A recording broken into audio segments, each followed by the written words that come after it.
በአማራ ክልል በግዕዝ ቋንቋ ለሁሉም ተማሪዎች ይሰጥ የተባለው ዙሪያ እስልምና ዋና ምክር ቤቱ ምን አለ?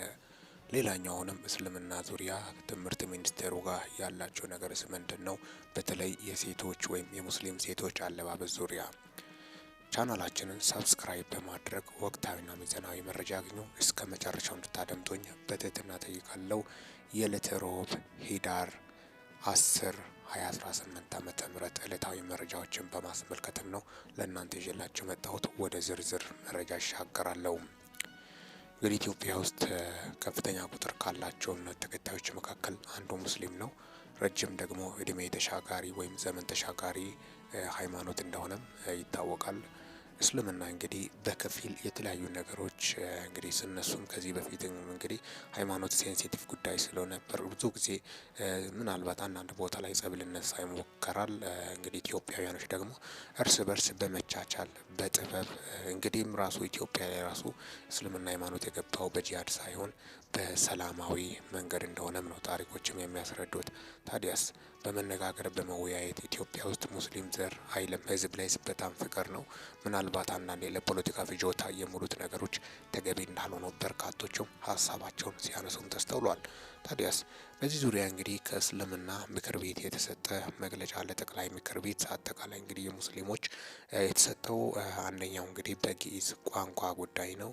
ግዕዝ ቋንቋ በአማራ ክልል ለመደበኛ ተማሪዎች ለሁሉም ይሰጥ ተብሎ ተነግሮ ነበረ።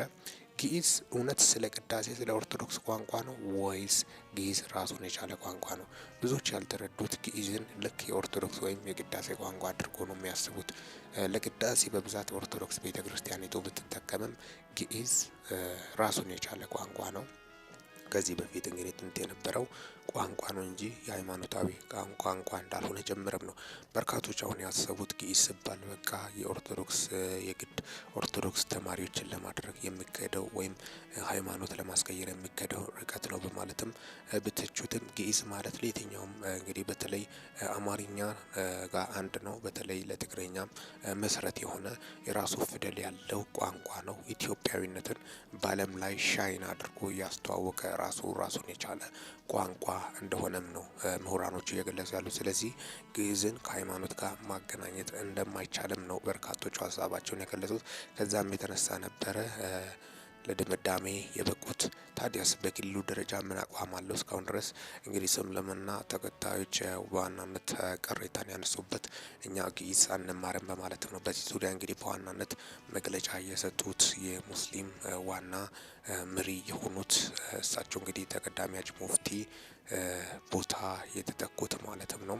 እሳቸው ናቸው መግለጫ የሰጡት።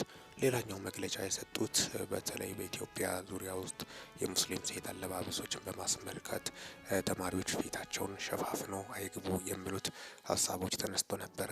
እንግዲህ በእስልምና ደግሞ ሴት ልጅ ጆሮዋን መሸፈን እንዳለባት ይነገራል። ጸጉሯን ማሳየት የለባትም፣ ይህ ደግሞ ግዴታ ነው በማለትም ነው። ይህ እንግዲህ በከፍተኛ ሁኔታ በዋናነት ጥያቄ ያስነሳው ከወደ ትግራይ ክልል ነበረ። ከፍተኛ ተቋሞ ነበረ። በተለይ ወደ አድዋ አክሱም መስመር ላይ ከፍተኛ ተቋሞ የተነሳበትም ነበረ። በዚህም ዙሪያ ሙስሊም ተማሪዎች ክላስ አትገቡም እስከመባል ድረስ ነበረ። ያ ደግሞ ብዙ ኢትዮጵያኖችን ያሳዘነ ክስተት ሆኗል። ምክንያቱም ሴቶች እንግዲህ በሃይማኖቱ የተባለው እንደሆነም ነው በርካቶቹም እየገለጹ ያሉት። ከዛም የተነሳ እንግዲህ ከትምህርት ሚኒስቴሩ ጋር መቃቃር ውስጥ ገብቶ ነበረ። በዋናነት ደግሞ ይህ እንደ ትግራይ ክልል እንደሆነም ነው እንጂ እንደ ኢትዮጵያ እንዳልሆነም ይህ ልታወቅ ይገባል በማለትም ነው። እንግዲህ ሰው ቀላል ነገሮችን አጉልቶ ማሳየት ወደ ሌላ ነገር መውሰድ እንደማይቻል ከዚህ በፊት ያልነበረ አዲስ ነገር እንዴት መጣ የሚሉት ነገሮች ናቸው።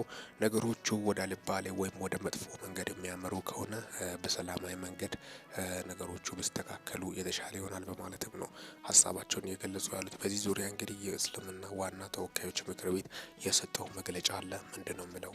የኢትዮጵያ እስልምና ጉዳዮች ጠቅላይ ምክር ቤት ዛሬ ባወጣው መግለጫ የአማራ ክልል ትምህርት ቢሮ ከሙስሊሙ መሪ ተቋም ጋር ሳይወያይ ሙስሊም ተማሪዎች በግዳጅ ግዕዝ ቋንቋ እንዲማሩ መወሰኑን በፍጹም ተቀባይነት የሌለው ሲል በጽኑ አወገዘ። ምክር ቤቱ የክልሉ ትምህርት ቢሮ በወሰነው ላይ አፋጣኝ የእርምት እርምጃ እንዲወስድ የጠየቀ ሲሆን ይህ ውሳኔ ሙስሊሙን ማህበረሰብና ተቋማት ባገለለ መልኩ የተላለፈ ነው ብሏል። በመግለጫው እንደተመለከተው ይህ አይነቱ አካሄድ ክልሉ አሁን ከገባበት ውስብስብ ችግሮች በተጨማሪ ሁኔታዎችን ይበልጥ የሚያወሳስብ መሆኑን ምክር ቤቱ አስጠንቅቋል። በተያያዘ ምክር ቤቱ የትምህርት ሚኒስቴርንም በጽኑ ወቅሷል። በትግራይ ክልል የሚገኙ አንዳንድ ትምህርት ቤቶች ሙስሊም ተማሪዎችን በእስላማዊ አለባበሳቸው ወይም ሂጃብ ምክንያት ከ2 ዓመታት በላይ ከትምህርት ገበታ ማገዳቸውን የጠቆሙ መግለጫው ትምህርት ሚኒስቴሩ ተማሪዎች ወደ ትምህርታቸው እንዲመልሱ ምንም አይነት ጥረት እስላማዊ አለባበስን ለብሶ መማር ህገ መንግስታዊና ሃይማኖታዊ መብት መሆኑን ያሰምርበት ምክር ቤቱ የትምህርት ሚኒስቴር ሌሎች ተቋማት ሙስሊሞችን ባለባበሳቸው ሳቢያ ከትምህርት የማፈናቀል ድርጊቶችን በአስቸኳይ እንዲያቆሙ አሳስቧል። ጠቅላይ ምክር ቤቱ ለእነዚህ ችግሮች ዘላቂ መፍትሄ የሚያፈላልግ ኮሚቴ ማቋቋሙንም በመግለጫው አስታውቋል። እንግዲህ በዋናነት ጠቅላይ ምክር ቤቱ ያስተላለፈው ሁለቱንም ነው። የአማራ ክልልና የትግራይ ክልልን ጉዳይን በማስመልከትም ነው። እንግዲህ እነዚህ እንዴት ነው ነገሮቹ በሚሉ ዙሪያም ነው። በዋናነት እንግዲህ አንዳንዴ እየሆኑ ያሉት እየተሰሙ ያሉት መረጃዎች እስካሁን ድረስ ከትምህርት ገበታ የራቁት አሉ የሚባሉ ከዚህ በፊት እንግዲህ በዋናነት ትግራይ ክልል ነበረ። በዚህ በእስልምና በተለይ የሙስሊም እምነት ተከታዮች ዘንድ የተነሱት ውዝግቦች ከፍተኛ እንደነበረው በተለይ በሂጃብ አለባበስ ዙሪያ ማለትም ነው አይቻልም ተብሎ ነበረ። ምክንያቱም ከፊሎቹ ደግሞ ዩኒፎርም አለባበሳቸው ላይ እየሸፈኑ እየገቡ ነው የሚሉም ነገር ሀሳቦችም ተነስቶ ነበረ። ፊታቸውን ብቻ መሸፈን ደግሞ በጣም ከባድ ነው። ጸጉርና ጆሮ ነው ወይስ ምንድን ነው? እስካሁን ድረስ ራሱ ግልጽ የተባለ ነገር የለም በማለትም ነው እንግዲህ በዋናነት ሙስሊሞች አብዛኞቹ ደግሞ ፊታቸውም ያሳያሉ፣ ጆሮና ጸጉራቸውን ብቻ ነው የሚሸፍኑት። ይህ ደግሞ አብዛኛው ሙስሊም አለባበስ ነው። ይህ ነው የተከለከለው ወይስ ሌሎች ደግሞ ሙሉ በሙሉ ፊታቸውን ሸፍነው አይናቸውን ብቻ እያሳዩ የሚገቡት አሉ የሚለው ነገር ነው በርካቶችም ጥያቄ ውስጥ የከተተ ጉዳይ የሆነው ማለትም ነው። በዋናነት በዚህ ዙሪያ ነው እንግዲህ ቅሬታ የተነሳው። ለ2 ዓመታት ከትምህርት ገበታ የራቁት እስካሁን ድረስ መፍትሄ አላገኙም በማለትም ነው እንግዲህ ጠቅላይ ምክር ቤቱ ያስተላለፈው መልእክትና በመግለጫው ላይ ያሰፈረው። ሃይማኖት እንደምታወቀው እንዳልኩት ሴንሲቲቭ ነው በጣም ከዘር ፖለቲካ ራሱ በጣም ከባዱ የሃይማኖት ጉዳይ እንደሆነ ብዙ ሰዎች ሴንሲቲቭ ሆነው የሚንቀሳቀሱበት፣ ኢትዮጵያ ላይ ግን እርጋታዋ ጠቅሟል። ሴንሲቲቭ መሆን ደግሞ የትም አደርስም፣ መጨረሻው ጸጸትና ጸጸት ነው። ምክንያቱም እግዚአብሔር እርስ በርስ መገዳደልን አይፈልግም አይወደምም።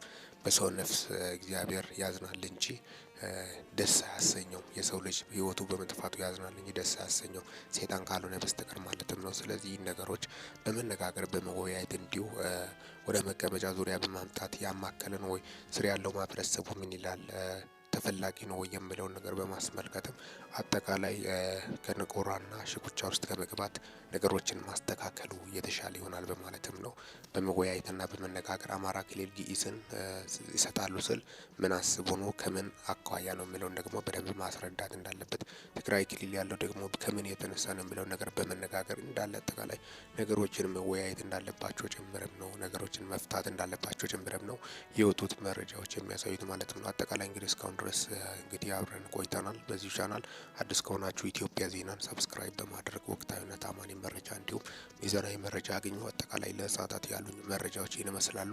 በወቅታዊና ጫጭር እንዲሁም ሚዛናዊ መረጃ እስከምንገናኝ ድረስ በያላችሁበት ዓለም ክፍል ሰላም ያቆያችሁ።